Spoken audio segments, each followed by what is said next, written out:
Hello दोस्तों, SJ कहानी सागर में आपका स्वागत है। आज की हमारी कहानी है बदनीयत। हे भगवान, ये क्या कह रही हैं जेठानी जी कि ये घर सिर्फ जेठ जी के ही नाम है, बल्कि बाबूजी ने ही उनके नाम कर दिया था और हमारे लिए कुछ भी नहीं छोड़ा।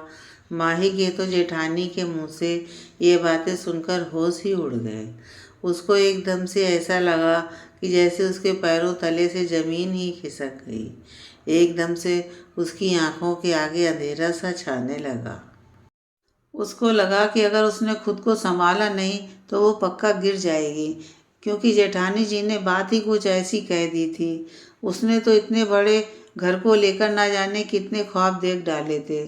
वो इस घर को अपना आधा हिस्सा बेचकर एक छोटा सा घर खरीद लेगी और बाकी बचे पैसों से अपनी दोनों बेटियों की पढ़ाई लिखाई करवाकर उनको अपने पैरों पर खड़ा करवाएगी। रोजी रोटी तो वो किसी भी तरह घसीट कर अपने बलबूते पर चला ही लेती है। लेकिन आज तो जेठानी जी की बातों ने सब कुछ जैसे समाप्त ही कर दिया हो। अभी थोड़ी ही देर पहले की बात है। वो अभी दोपहर का खाना निपटाकर अपने कमरे की ओर जा ही रही थी कि अचानक तभी उसको अपनी जेठानी शोभा की आवाज़ सुनाई पड़ी। माही, ऐसा है कि सौरभ की बीमारी के बाद हमने बहुत दिनों तक तुम लोगों को सहारा दिया, लेकिन अब हम लोग ये घर तोड़वाकर फिर से नए तरीके से बनवाना चाहते हैं। बुरा ना मानना। हम लोगों ने इतने दिनों तक तुम लोगों पर दया कर दी, लेकिन अब नहीं कर पाएंगे, इसलिए अब तुम लोग अपना ठिकाना ढूंढ ही लो, शोभा ने अपनी बात को समझाते हुए कहा। लेकिन भाभी, ये क्या कह रही हैं आप? इस घर में सौरभ का भी तो हिस्सा है, फिर हम लोग ये घर क्यों खाली करें? पता नहीं कहाँ से माही के अंदर इतनी हिम्मत आ गई, वरना तो जब से सौरभ को पैरालिसिस अटैक हुआ, तब से तो वो शोभा की हर बात में हाँ में हाँ मिलाती नजर आती। शोभा हर बात पर माही को इमोशनल ब्लैकमेल कर रही थी और माही मजबूरी में ही सही सब कुछ सह भी रही थी। माही की बेटियों को भी जब तब अपने बेटों की तुलना में छींटा कसी करती रहती। बेचारी माही हालात की मारी शोभा की बातों को मानती नजर आती, क्योंकि उसके अलावा माही के पास कोई चारा भी तो नहीं था। लेकिन आज तो जेठानी जी ने जैसे धमाका ही कर दिया था और वो चुप न रह सकी। माही, एक बात बड़े ध्यान से सुन लो। इस भूल में तो बिल्कुल भी न रहना कि इस घर में सौरभ का भी हिस्सा है। ये घर बाबूजी ने अपनी बीमारी के समय ही अपनी मर्जी से सोमांस के नाम ही लिख दिया था और अब इस घर पर सिर्फ और सिर्फ हम लोगों का ही अधिकार है। इसलिए अपना टेंडोला उठाओ और चलते बनो। थोड़ी देर पहले जो शोभा बड़ी मुलायमियत के साथ बोल रही थी, वो अब माई की बात सुनकर तमक उठी। लेकिन जीजी, ऐसे कैसे हो सकता है? कोई भी पिता अपने घर का पूरा हिस्सा दो बेटों के होते हुए भी एक के नाम नहीं कर सकता। फिर बाबूजी को तो पता ही था कि सौरभ शुरू से ही बीमार रहते हैं और उस पर हमारे दो दो बेटियां भी हैं। माही को तो बिल्कुल भी शोभा की बातों का विश्वास नहीं हो रहा था। जब से सौरभ के लकवा मारा, तब से वो बिल्कुल भी साफ नहीं बोल पा रहा था। बस इसी बात का फ़ायदा शोभा और सोमांस उठाने की कोशिश कर रहे थे, क्योंकि सौरभ के अंदर उन लोगों का विरोध करने की क्षमता ही नहीं थी।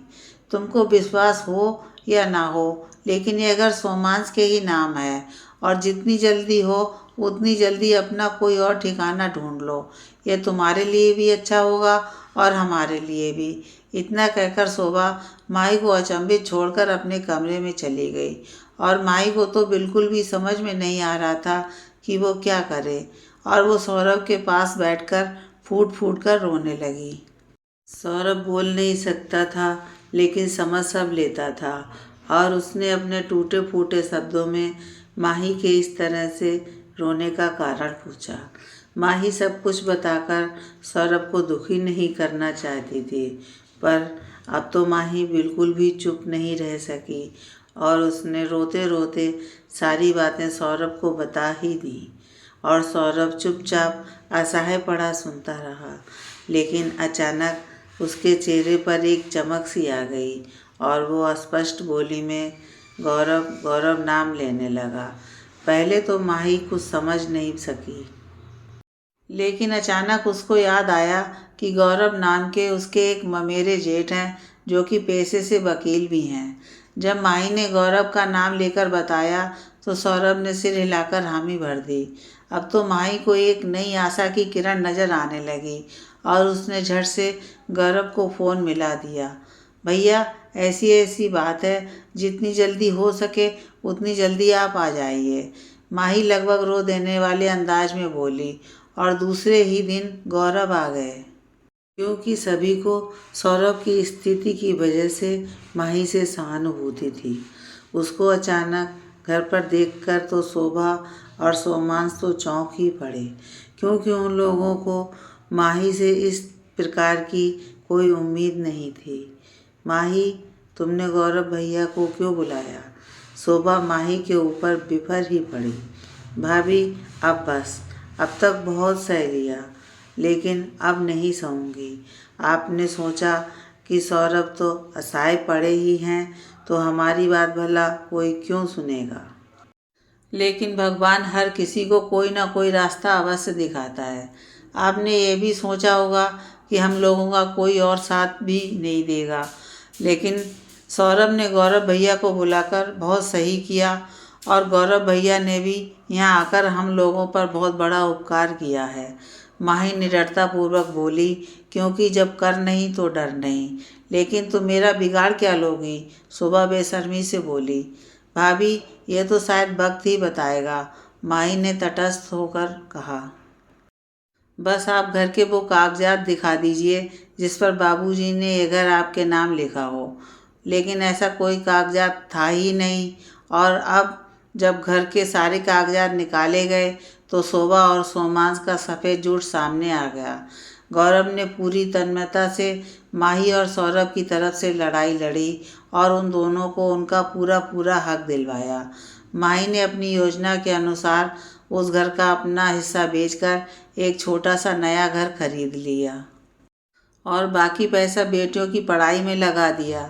समय ने करवट बदली। सौरभ भी माही की सेवा और दवाइयों से धीरे धीरे ठीक होने लगे। उनकी दोनों बेटियां पढ़ लिख कर अच्छी जगह नौकरी करने लगीं और माही ने अच्छी तरह से देखभाल कर उन दोनों की शादी भी समय पर कर दी। ईश्वर की कृपा से दोनों दामाद भी बिल्कुल बेटे समान मिले। वो दोनों ही सौरभ और माही का बहुत ख्याल रखते। आज ईश्वर की कृपा से माही के परिवार में सब कुछ ठीक ठाक होने लगा, लेकिन शोभा जिन बेटों के दम पर बहुत ज़्यादा फूलती थी, वो बेटे उन दोनों को छोड़कर अलग रहने लगे।